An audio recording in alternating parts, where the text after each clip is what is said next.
capítulo 6. Quando você vai procurando, eu vou dizer o tema da pregação. O tema é: e sabereis que fui enviado a vós pelo Senhor dos Exércitos.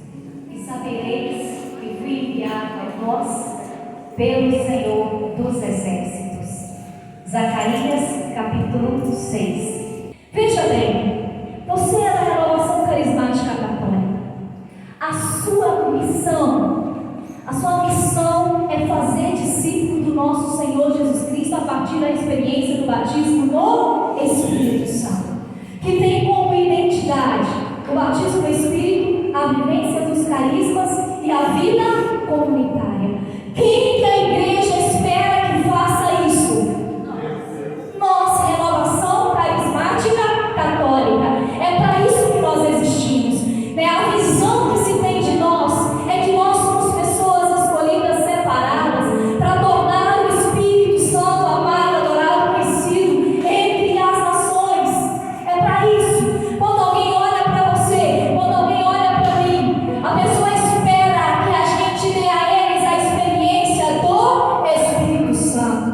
Que nós oremos, que nós preguemos, que nós cantemos com o propósito único de fazer discípulo do nosso Senhor Jesus Cristo, com, vamos dizer entre aspas, com uma ferramenta que se chama batismo no Espírito Santo. E quando esse texto vem dizendo a mim e a você, e diz: sabereis que fui enviado pelo Senhor dos Exércitos, quando entramos carismático em qualquer lugar, ele precisa ser carismático. Amém. Ele precisa ser carismático. Já é o tema da pregação.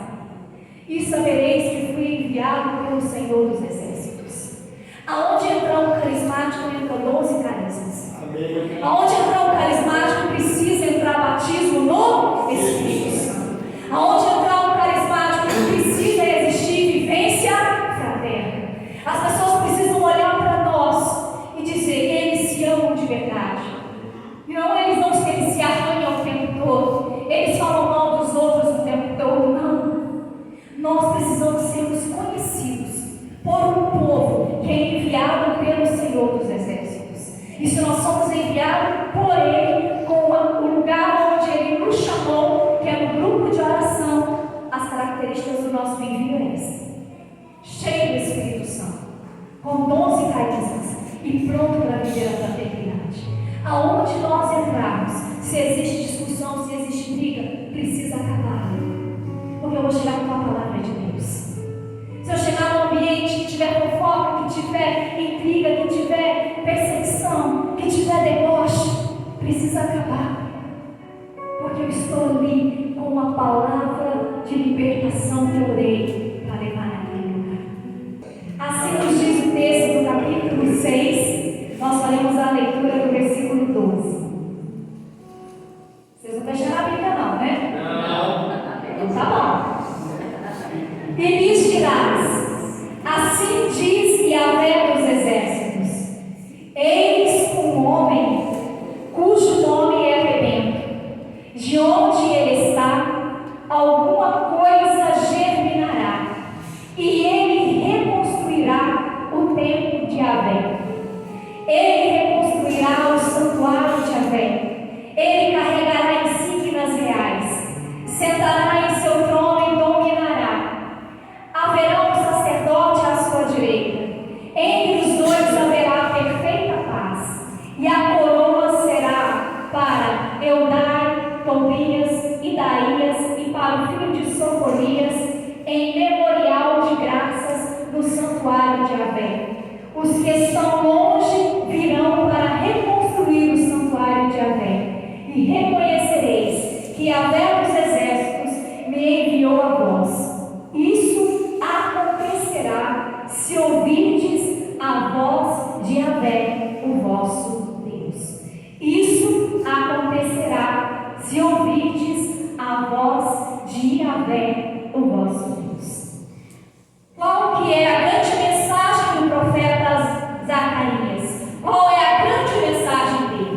A grande mensagem do profeta é a esperança messiânica e a fidelidade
Zacarias nesse sentido. Mas tirando isso aqui de contexto e trazendo a nós, está dizendo que esse escolhido, esse chamado por Deus, e aqui eu quero que você se coloque nessa posição de homem e de mulher escolhido por Deus. Esse lugar vai dizendo assim, ó, versículo 12: e lhes dirá assim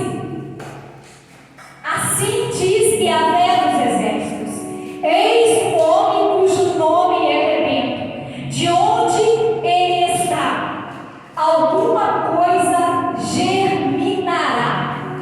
Fica só com seus olhos nessa palavra aí. Não sei se na Ave Maria está escrito rebento, que eu li com as quatro traduções, já não estou lembrando mais do que rebento. Ave Maria é rebento, que é a mesma coisa, é o germe, é o rebento, é o broto, mesma coisa.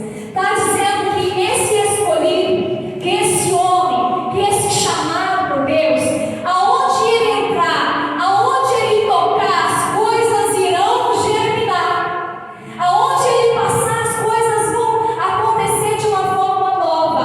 Haverá reconstrução, haverá um plano novo de Deus, haverá uma restauração, haverá vida naquele lugar. Você precisa sair desse encontro de Forania hoje pensando nisso. O Senhor me chamou para estar no grupo de oração e eu sou essa pessoa.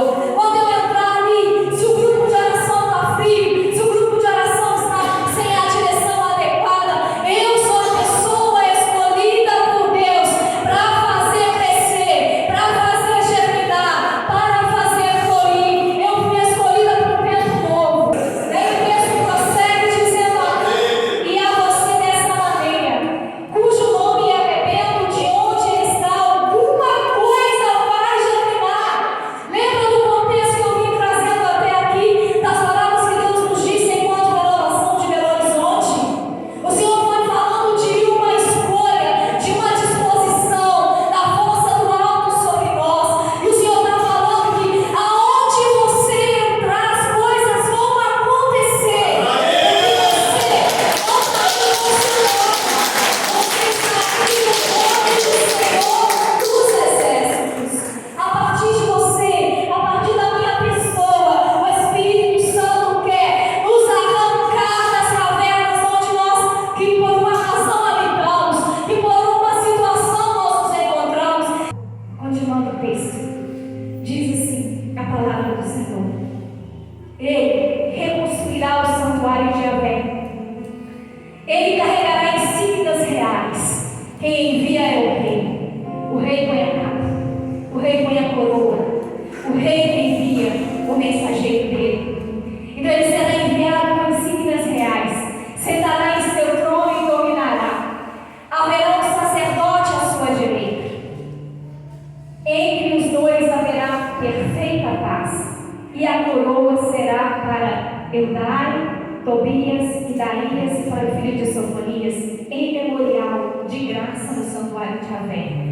Os que estão longe virão para reconstruir o santuário de Yahvé. Há uma promessa, com toda a verdade do seu coração. Tem servo que se afastou do seu grupo de oração? Tem servo que foi embora?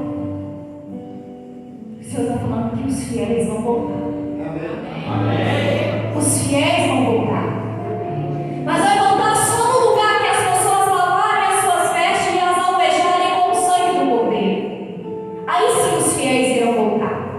E eles não vão voltar preguiçosos, murmurentos, não. Eles vão voltar com o desejo de reconstruir a casa. E essa casa, qual é o filho? É o grupo de oração. Ele vai voltar com o desejo de construir esse santuário,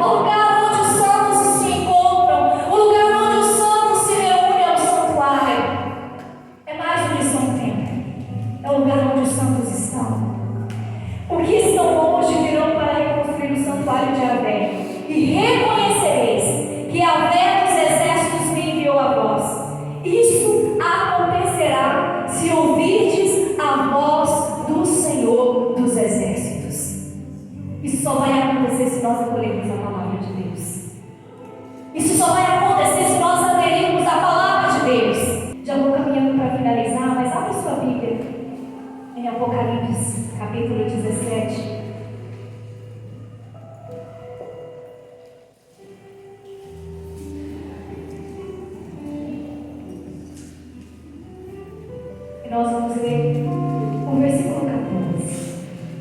Nesse envio que o Senhor nos faz, onde o Senhor vai nos levando, aonde o Senhor vai nos confiando estar, o Senhor apenas pede a mim e a você a fidelidade. Assim nos diz o texto: farão guerra contra o cordeiro, mas o cordeiro os vencerá, porque ele é o Senhor dos senhores e Rei dos reis, e com ele vencerão também todos os chamados, escolhidos e fiéis. Quem vai vencer a batalha é aquele que é chamado, é aquele que foi escolhido e aquele que é fiel ao Senhor. A guerra está pronta, irmãos. Nós não precisamos esperar mais, não. Já existe uma guerra. A palavra em Efésios capítulo 6 diz: há uma guerra instaurada no nosso meio. Há uma guerra, um combate. E aqui o texto está dizendo, se você voltar no capítulo 17, vai falar da grande prostituta. Se você voltar nesse contexto, e vai dizendo assim: farão guerra contra o cordeiro. A guerra já está aí, mas todos aqueles que aderirem ao cordeiro e ao seu sangue, a mesma palavra que veio na visualização que a irmã teve nessa tarde, dizendo que as nossas vestes estão sujas, mas que o cordeiro de Deus iria lavar as nossas vestes. E essas vestes que foram purificadas pelo cordeiro, ela é de quem? Quem vai ficar de pé? Quem foi chamado. Em janeiro o Senhor falou que nós somos chamados, não falou? Eis-nos aqui, Senhor, envia-nos. Em fevereiro o Senhor falou: pode ir, eu estou enviando vocês, como eu fui enviado pelo Pai. Eu fui enviado dessa maneira, então eu envio vocês. Falarão novas línguas, vocês irão estender as mãos sobre os enfermos e eles ficarão curados. É assim que vocês estão sendo enviados, cheio do poder de Deus, cheio do Espírito Santo. Mas quem vai ficar nessa é só quem foi chamado, quem foi escolhido e quem é fiel. Muitas pessoas foram chamadas, muitas pessoas. Essa palavra é para você, essa palavra é para mim.